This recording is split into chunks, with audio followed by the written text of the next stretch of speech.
Welcome to NHX. Today we have a special guest who comes with a special mission. No, not James Bond, but something beyond it. Not a 007. Pandit Satish Sharma, a very well-known name in the literary circles, in the debating circles, in the political circles, and of course, in the Hindu circles in United Kingdom and beyond. I won't do much of his introduction. I'll leave him to do all that. But before we get into the talk with him, all of you would have watched, and most of you would have watched at least, the documentary BBC on Trial. Many would not have, but yesterday there was a special screening that we saw at Prasad's in Hyderabad. Panditji has been going around from Jaipur Dialogues to Bengaluru and other places, and this particular documentary is making waves. It's trending. What's it all about? What's BBC on Trial? Let's learn all that from Pandit Satish Sharma. Welcome to the show, sir. Namaskar. Namaskar ji, Jai Shri Ram, and thank you for your very generous introduction. So I would leave you to do the introduction actually, and just briefly talk about who you are as a person, because for Indians, many Indians who don't know you well, that would be a kind of an eye-opener. So you can feel free to say who you are. Of course, I know you're a very modest person. You won't go overboard with it. Oh, give me a chance. The I will. The Punjabi in me may come out. Please go ahead, sir. Please. So, like most of our Hindu community, I was living in an environment where we were working hard, receiving the benefits, educating our children, not particularly interested in politics. I was a scholar of our Shastra and stuff like this, and I just wanted a nice private life. Not doing harm to anybody and not letting anybody do us some harm. But something happened in the United Kingdom. We were targeted by the Church of England and by the establishment. Accusations were levied at the Hindu community which had no evidence. And once I studied it, it became apparent to me that there were entities in the UK who did not want our best interests.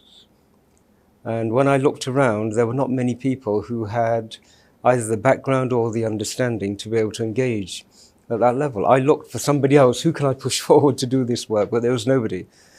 And it became apparent that I would have to do it. And it was so necessary. I had no choice. I saw 3 generations of investment in hard work from our community in the United Kingdom going up and disappearing in a puff of smoke. This is how aggressive the attack on us was. And I could see that unless it was addressed, our children would not get the benefits that they should have accruing to them of their hard work. Suddenly we became a very vulnerable community. It was probably in 2013, it was probably the first instance of institutionalized government anti-Hinduism. And so I stepped forward and took 2 years for me to challenge, to raise a group of people and then defeat the proposed legislation. And once that journey was underway, I began to understand what the broader picture was. And now I have a clear understanding of this global Kurukshetra. And like we had no choice, I want the people here in Bharat to understand that they actually don't have a choice. They may not choose to notice it. They may choose comfort rather than security. But sooner or later, they will have no choice. And there's a reason behind this. The people of Iraq had no choice in what was done to them. But somebody had an interest in their natural resources. And an ancient civilization was devastated and destroyed. We have natural resources, manpower, brain power, but also we have natural resources that other people want. And that will be reason enough for them to attack us. So the sooner we realize this, the better. I think the way you put it across, Panditji, the main thing is there is a concerted attack. If you want me to draw a parallel, I would say, look at the Jews. They underwent something like this, and their diaspora is everywhere today, from Hungary to the Russia, you name it, they are there, Poland, anywhere, Germany. Jews are there everywhere, even India, for that matter.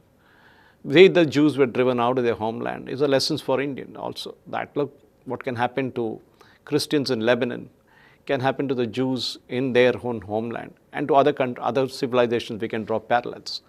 But when you look at a concerted attack, the attack has to come from somewhere. It is basically communication, or rather you want to put it broadcasting, or the way you want to put it as print media or whatever it is, so that people are consistently hammered with the message that they tend to believe after some time. Is that how the genesis of BBC on Trial started? It is. The BBC is a very powerful voice. In the United Kingdom, they have 4 channels, and they're ever present. So you can switch the radio on, you can switch the television on, and they are everywhere, communicating. And after a period of time, one becomes vulnerable to receiving without editing and auditing, because they're that ever-present, friendly, familiar voice whispering in your ear. But what the BBC have done recently is they have begun to influence, shall we say, certain groups to their detriment and protect other groups to their benefit. It's become a very clear polarized broadcasting operation. The Jews you've mentioned, they were probably the first to be on the receiving end of overt discrimination. And in the documentary, we highlight 2 cases where rabbis and senior Jews are saying, we cannot trust this organization. An example of what they're doing to our community is probably Leicester. In Leicester, we had what they're calling riots, but it wasn't riots. It was no more riots than what happened in Delhi was riots. There was one aggressor and there was one victim. And I've had this conversation with many leaders who want to paint a false equivalence, and the BBC was the first amongst them. It blamed it all on the politics of the subcontinent, that they're both equal parties, they're both equally irrational, and they're fighting on our streets. That was the first wave. And then it changed into Hindutwadis on the streets. And when that became the rhetoric, I went to Leicester. I was one of the first to get to Leicester to see. I wanted to meet these Hindutwadis, who are they? And there were none. And yet the BBC was reporting the presence of extremist right-wing BJP Hindutwadis. And they were painted as the aggressors, as the instigators. So when I went to Leicester and saw that this was not the case, I started asking questions such as, how many Muslim homes were attacked? None. How many Hindu homes were attacked? 110 for 3 nights continuously. How many masjids were attacked? None. How many mandirs were attacked? 4 that I know of, with the most aggressive violence. So the equivalence was a manufactured equivalence. And I understood that unless we defeated the Hindutvadi trope at its genesis, it would become established narrative. And that's why we started to protest against the BBC. And fortunately, we were able to defeat the establishment of this trope, similar to the saffron terror trope that was initiated here, same toolkit. And we were able to defeat that and show the BBC in a different light. Panditji, BBC didn't start it yesterday. They've been doing it from quite some time. If I'm not wrong, it started from the First World War, the Second World War, and it started with various communist nations where they were consistently building up a particular narrative that suited the establishment in Britain or elsewhere, and that they got together and ensured that that particular civilization was wiped out, or Correct. that particular country was wiped out. Correct me if I'm wrong, but is this a plan of the British establishment, or was BBC doing it on its own? So who is the BBC on its own? There is no such thing as a BBC on its own.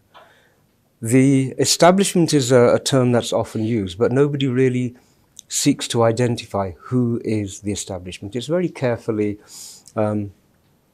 protected through words and ideas and all the rest of it. But Britain is a funny nation in that at its heart it still has colonialist slave owners.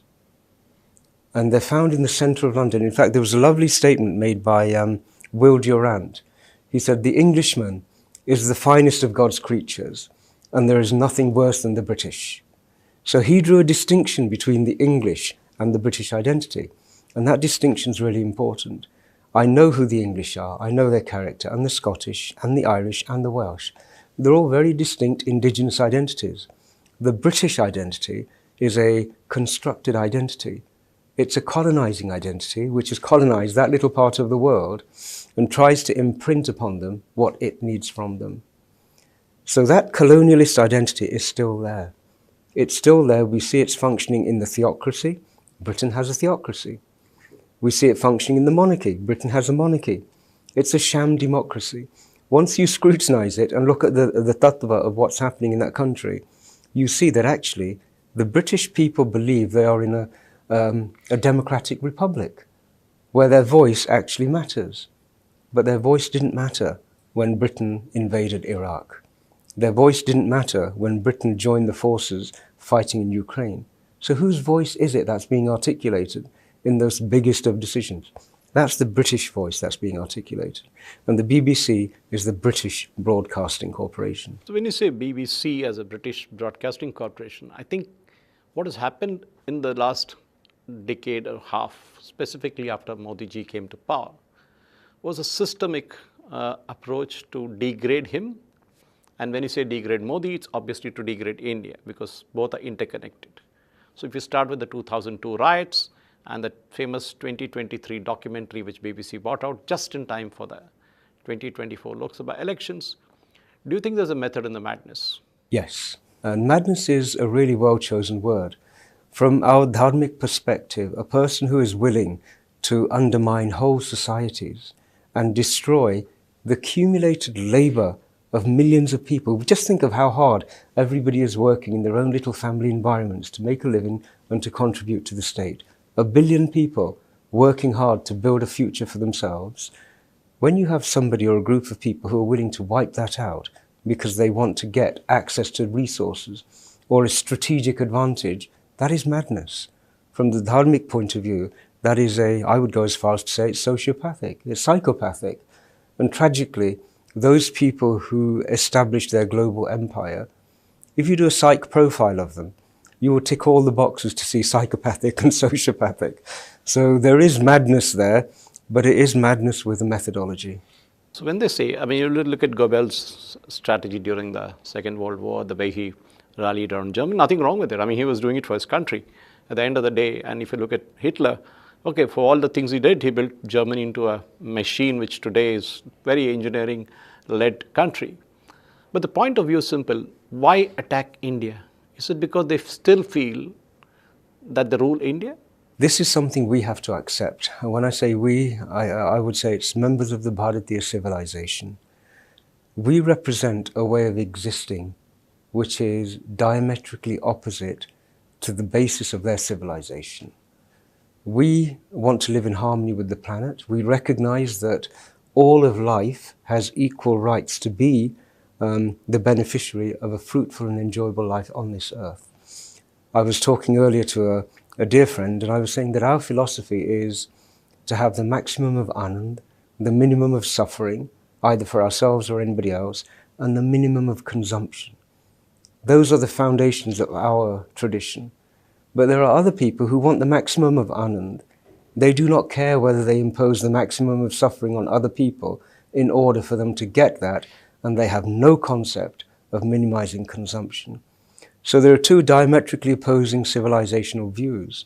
And like Duryodhana said, when Krishnaji said to him, just give us 5 villages, and Duryodhana denied it, he knew that his civilizational view would one day be undermined by their civilizational view. And that is at the heart of what's happening. The only difficulty and the only issue that I think is a problem, we don't know it. When you really, yeah, that's interesting, Panditji, because suppose I turn things on its head. I'll say what BBC is doing to Modi and India. Suppose, I'm not saying Doordarshan would do it, but some channel like Republic, for I think which is banned in UK, Yes. does it. And then it's a problem, isn't it, for them? But banning BBC in India would evoke a hue and cry and say, oh, democracy is under threat. And, you know, things are coming, people, there's no free speech here.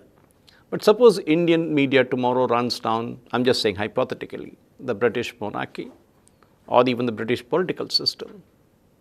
How would the British people react to it? I would say that the English, the Irish and the Welsh and the Scottish, they would have a great deal of sympathy for the situation. Increasingly, they are seeing that the state does not protect them. We're seeing this with the immigration policies, we're seeing this with the recent tax changes. The actual society is saying, hang on a minute, these are not our friends in government. So they would be very happy to support it. Increasingly, they're also saying, why are we paying the BBC a compulsory tax. We have no right to be able to say, no, we don't want to pay this. They're asking that question in increasing numbers. I think last year, 500,000 citizens said, we're not paying this license fee. So there is a groundswell movement against this issue. If we were to do it here in Bharat, there would be a natural response. As we saw when the government announced CAA, the farmers' laws, the biggest voices against them were the cheerleaders for colonialism. The Washington Post, the BBC, the Guardian, the New York Times, the usual culprits. And they were very, very loud. So they are going to do it. But what we have to do in advance of that is to undermine their credibility. One thing they have learned really well, and that is you occupy the moral high ground. And they naturally assume their right to the moral high ground. And from there, they look down on everybody else. And we have always been in a defensive situation, trying to challenge them and say, no, no, look, we're really nice people. You know, we're okay. That's not the way we are. It doesn't work. That entertains them. So first we have to delegitimize their right to even comment on our place, on our work, our efforts. Once we've done that and they no longer occupy the moral high ground, then it'll be easy to throw them out. This assumption of which Tariq Manzoorji, he put it so well, the white media's burden, that's not legitimate. It's only legitimate as long as we give it legitimacy. If we withdraw that legitimacy, then it's a hot air balloon. Once pricked, the air will come out and they will disappear as an irrelevance. BBC, like the British government, or rather the British economy, is sliding its way down. We all know that. Post-COVID, most of the European economies are not picked up, where India is still doing its 7 to 8% GDP. Do you think there is a kind of, I wouldn't call it anger, but jealousy that India is doing well? So let's put down the Indians. Indians are doing well in terms of science. Indians are doing well in terms of space technology. Indian economy is booming. The FDI is on a high. Tata's running companies in the UK. And so let's create a bad story about them, show them that there's still the snake charmers generation, or the cows are still walking around on the streets. Is that way a Satyajit Ray kind of selling poverty to the West still BBC's strategy? It's good business strategy for them. And I would think twice about asserting that they are becoming financially weaker. 175% growth in India for the BBC and its channels is a massive amount of clickbait journalism going on there. The funding that they receive from other entities, as we disclose in the BBC documentary, is huge. These are very significant amounts, and we didn't even touch on the contribution to the BBC's coffers, which comes from the Middle East. And there is a very large amount there as well.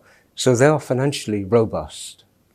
With regard to jealousy, there is an element of envy there, but this is not recent. I remember reading a record of a German scholar who studied Sanskrit, its construct, the way in which sounds are matched to the machinery of articulation. And when they came to the conclusion that this is the product of a mind of unbelievably subtle and perceptive abilities, they realized it was a threat to everything that had been taught to the European population by their ruling classes for millennia. And so then the idea that this is a threat to us, that theory became tangible reality and policy. And it's still there today. So when you watched your documentary yesterday, it was riveting for that matter. People were sitting in the ale, people were standing and watching it in the Hyderabad show at Prasad's. There was also a feeling that you brought the entire thing with a great deal of research. It is not just skimming the surface of it and just talking for the heck of it, but it was a lot of research that had gone into it. How long did it take for you and your team to build up this documentary and bring it to the stage where it is right now? 2014 is when I started. At that time, we approached the BBC about a problem which was very present but untalked about and uncovered, and that was the targeting of Hindu Sikh girls by members of the Pakistani Muslim community, young men in their community. So-called Asians. The so-called Asians. And the BBC commissioned a program. And so I arranged for members of the Sikh community to be there. The Pakistani Christian community were present. There was myself. And we provided them with evidence, 90 irrefutable cases and access to over 900 cases in total of this phenomenon. We spent the best part of a day, recorded it, unbelievably beautiful record of what's happening. 6 weeks later, we hadn't heard anything, so I approached them and said, what's going on? They said, well, our editorial team decided that the evidence wasn't robust enough, and for the time being, we've made the editorial decision not to broadcast it, but we hope to broadcast it in the near future. This wasn't a surprise to me. In fact, it was confirmation that we were dealing with somebody who has a lens which looks at different communities differently. We were given a very high bar of evidence. And yet, if you have a look at the coverage of the Leicester incidents, Majid Freeman, who has been to Syria, an ISIS supporter, was presented as a community activist and a community leader. Where was the research into the provenance of his status? So it became apparent that this was a problem. I've engaged with the BBC at its highest levels ever since that time. We complained about so many things. The Modi documentary received a lot of complaints. Nothing happened whatsoever.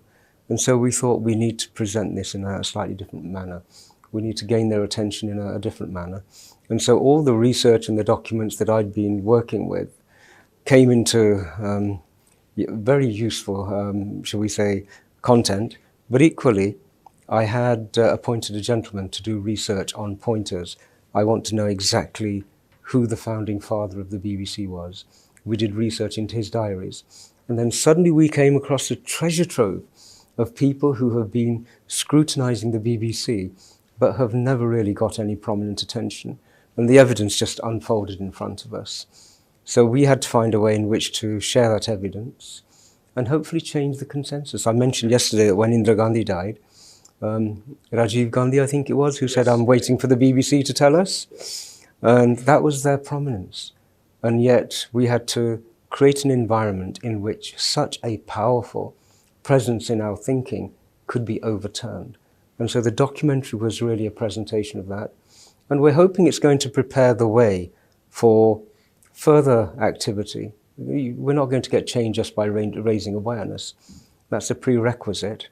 But it's a prerequisite which I hope will lead towards concrete action against the BBC. And the grounds are there. Did you hear from them off the record or on the record about the response to your documentary?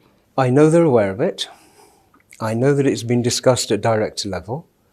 But beyond that, I've not heard anything yet. I'll find out when I land at Heathrow Airport as to whether it's been well received or perhaps in need of further massaging. Panditji, as we get closer to the conversation to close this, my obvious point is, okay, you did the documentary, you did the research, you brought a lot of facts into thing. I don't want to take away the spoilers there because let people watch it. But more importantly, there has to be a closure to this, isn't it? Is BBC still going to be the way it is, saying, Panditji did a documentary, what's so great about it? We are like this, we will not change. Or do you think there is a chance, as you rightly said somewhere in one of the interviews, I think with Republic, that there is a chance of dragging BBC to the Indian court system and make them, hold them accountable for what they're doing, because they are broadcasting in India. So obviously, they have to be answerable to what they're doing. Do you think that legal thing is still a possibility? It's a certainty. What the BBC is a great example of is consensus creating. They paved the way to regime changes in so many countries. Sure. And what we're hoping with the documentary is to create a consensus where there is enough recognition that they are not a good faith actor in the Indian space. And if that consensus is there, I'm hoping my lords will feel comfortable in sticking their neck out to make what will actually be a precedent-setting judgment. There's no reason why they shouldn't. We will present the evidence to them. The legal advice that we've had so far is that there is substance, that there is benefit, there is robust evidence, and in the appropriate court, a plea should be submitted, and then we will go from there. Ours is to do and not really to be too concerned about the fruits of our actions. So we're implementing that policy. So as you done with this documentary, done and dusted, what are the next steps? Oh, it's never done and dusted. Is there something else in the pipeline? That's exactly what my question is. Well, there is. Am I ready to disclose it just yet? I think one thing that I want to help achieve is for Bharatiya citizens to realize that we are truly in a global village. And although we want our household to be tranquil and we're willing to have guests and visitors and everything else, in this global village there are entities, there are people who do not want us to live in peace. We cannot be so focused on our internal issues without noticing that many of them have their source outside of our borders. Those borders exist in our minds, but in many people's minds, those borders don't exist. And so the journey towards raising an understanding of where we are civilizationally, our history, how we have gotten here, a vision of where we want to go to, that's work that has to be done. Would you change geographies and say, let's go to Canada, where the Hindus are facing a similar situation, or even worse, and let's do something there? Maybe not with the media, but with the government of the day out there, Justin Trudeau or whoever it might be. Do you think that would be the road ahead? There is a Punjabi in me who really feels pained when I visit Punjab now and I see what's happened there. You know, the land which created a vision of Sanatan Dharma which was relevant and contemporary and managed to defend our nation. It's a different country to the one where I grew up in. The Punjabi in me does feel that I have some idea of Sikhi, I have some idea of the history. My family have been in Punjab for 14 generations. This is our history and almost 400 years of documented life in Punjab. And so I feel very viscerally what's happening there. And we do have the history and the knowledge to be able to help dissolve some of the hatred which is coalescing around this issue. So we could have a contribution to make. I am in touch and I do speak with many of our wonderful Sikh leaders who feel as pained as we do. Maybe something will come of it. I don't know. Pandit Satish Sharma ji, I wish I could go on, but I know that you've got a lined up interview schedule in Hyderabad today and maybe even tomorrow.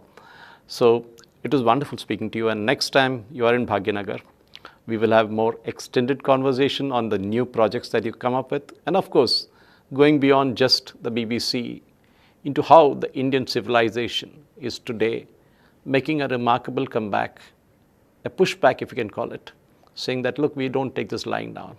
We will hit back, maybe in a different way.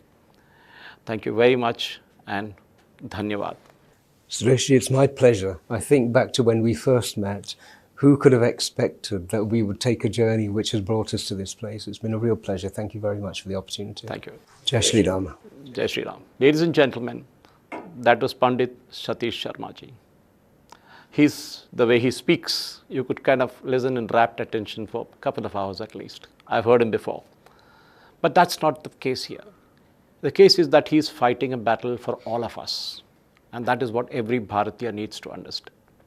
Be it in Bharat, be it in the United Kingdom, be it in Canada, or be it in the United States, or anywhere for that matter. We are a proud civilization, an unbroken civilization, which the Islamist or the British or the Portuguese or the Dutch or the French could not dislodge. We have stayed and we have stayed that way. And I'm sure we will stay that way. Thank you for watching. Jai Hind.